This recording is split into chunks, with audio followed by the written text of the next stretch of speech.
Hello all, welcome to Bhargavi వంటిల్లు.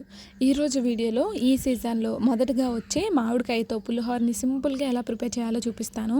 చాలా టేస్టీగా ఉంటుందండి. ఇందులో నిమ్మకాయ కానీ చింతపండు కానీ ఏమీ వేయాల్సిన అవసరం లేదు. వాటిని మించిన టేస్ట్తో సింపుల్గా మామిడికాయ పులిహోరని ఎలా ప్రిపేర్ చేయాలో ఈ వీడియోలో చూపిస్తాను. ముందైతే స్టవ్ మీద ప్యాన్ పెట్టుకొని ప్యాన్లో ఆయిల్ వేసుకోవాలి. ఆయిల్ వేడెక్కినాక పోపు దినుసుల్ని 3 నుంచి 4 టేబుల్ స్పూన్ వరకు యాడ్ చేసేసుకోవాలి. పోపు దినుసులు ఎంత ఎక్కువగా యాడ్ చేస్తే పులిహోరకి టేస్ట్ అనేది అంత బాగుంటుంది. ఇప్పుడు అదే ప్యాన్లో 1 కప్పు వరకు పల్లీలు కూడా వేసుకొని మీడియం ఫ్లేమ్లో ఫ్రై చేసేసుకోవాలి. ఈ పల్లీలు మనకు కొంచెంగా ఎర్రగా అయ్యేంత వరకు ఫ్రై చేసుకోవాలి. ఇలా కొంచెం వేగిన తర్వాత ఇందులోనే ఒక 6 నుంచి 7 పచ్చిమిర్చిని ఇలా ఘాట్లు పెట్టుకుని యాడ్ చేసేసుకోవాలి. పచ్చిమిర్చి కూడా బాగా ఫ్రై అయ్యేంత వరకు ఫ్రై చేసేసుకోవాలి. మీడియం ఫ్లేమ్లో పెట్టుకొని ఈ ప్రాసెస్ మొత్తం చేయాలి. హై ఫ్లేమ్లో పెట్టుకుంటే మనకి పల్లీలు పోపులు కూడా అన్నీ మాడిపోతాయి.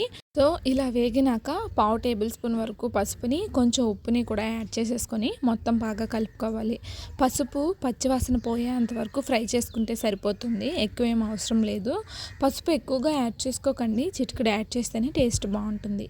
ఇలా వేగినాక లాస్ట్లో కొంచెం కరివేపాకును కూడా యాడ్ చేసేసుకొని ఫ్రై చేసేసుకోవాలి. ఇలా ఫ్రై అయిన తర్వాత ఇప్పుడు ఇందులో మామిడికాయ తురుముని యాడ్ చేసేసుకోవాలి.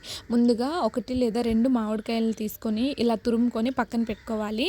ఈ తురుముని ఇందులో యాడ్ చేసేసుకోవాలి. మీరు సన్నంగా కట్ చేసుకోకుండా మనకి చాపర్ ఉంటుంది కదా, ఆ చాపర్తో ఇలా తురుముకొని వేసుకోవాలి. అలా వేసుకుంటేనే మనకి మామిడికాయ అనేది చక్కగా మగ్గుతుంది. సో ఇలా వేసుకున్న తర్వాత మొత్తం కలిసేలాగా ఈ పోపు మొత్తం కలిసేలాగా బాగా కలుపుకోవాలి. మామిడికాయ కొంచెం సేపటికి మనకు కొంచెం కలర్ మారుతుంది. ఈ టైంలోనే రైస్ని వేసుకోవాలి. రైస్ని వేసుకునే వీడియో అనేది మిస్ అయింది. రైస్ని వేసుకున్న తర్వాత కింద నుంచి పైకి రైస్ని తీసుకుంటూ బాగా కలుపుకోవాలి. నేను ఒక చేత్తో స్టాండ్ పట్టుకున్నాను కాబట్టి నాకు కలుపుకోవడానికి వీలు అవ్వలేదు.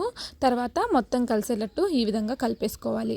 మనకి చక్కగా కలుపుకున్న తర్వాత ఇవి ఇలా కుక్ అయిన తర్వాత సర్వ్ చేసేసుకోవడమే. చాలా టేస్టీగా ఉంటుందండి ఈ పులిహోర. నిమ్మకాయ పులిహోర చింతపండు పులిహోర కన్నా టేస్టీగా ఉంటుంది.